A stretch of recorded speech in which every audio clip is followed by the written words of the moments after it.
दूसरा आता है बोधात्मक उद्देश्य। ये एक ज्ञान के थोड़ा ज्ञानात्मक से ऊपर का स्तर है। ये इसको बोध कराना, ये उसके जस्ट ऊपर का स्तर है वो। इसके अंतर्गत कैसे होता है, यानी कि आपको जब ज्ञान होगा तभी आपको बोध होगा, वो तभी आप समझ पाएंगे, वो तभी आप चीज़ों को बता सकेंगे। बोधात्मक उद्देश्य ज्ञानात्मक उद्देश्य से एक स्तर ऊपर का उद्देश्य कहा जा सकता है।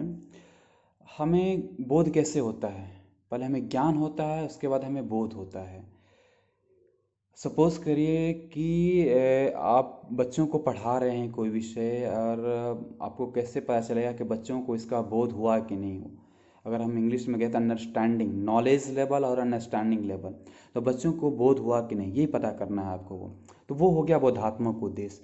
तो अगर इसको परिभाषा करने के लिए कहा जाए कि कैसे परिभाषित करेंगे, तो आप कह सकते हैं कि बोधात्मक उद्देश्य हिंदी शिक्षण का वह उद्देश्य है जिसके अंतर्गत विद्यार्थी किसी विषय को कितना समझ पाया है उसका हम आकलन करते हैं, या उस उद्देश्य का निर्धारण करते हैं।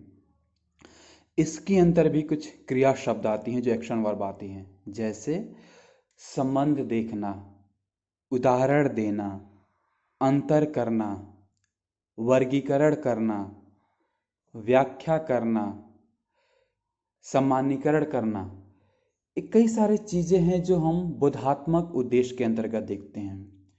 तो अब हम बात करते हैं कि कैसे इसका व्यवहारिक लेखन लिखा जाए, बोधात्मक उद्देश्य को कैसे हम व्यवहारिक रूप में लिखेंगे। जब हम पाठ योजना बनाएंगे उस टाइम भी आपको लिखना होगा, जो आपका 2.5 है कि व्यवहारिक शब्दावली में लेखन। तो अगर बोधात्मक उद्देश्य को लिखने के लिए कहा जाए तो आप फिर वही उद्देश्य लिखेंगे। जैसे हम उदाहरण वो ईदगाह का ही लेते हैं। जैसे ईदगाह में अब लिखना है कि आपको बोधात्मक उद्देश्य कैसे लिखेंगे, ईदगाह कहानी पढ़ाने जा रहे हैं तो उसमें आपको बताना होगा जैसे कि विद्यार्थी हामिद और अन्य बच्चों की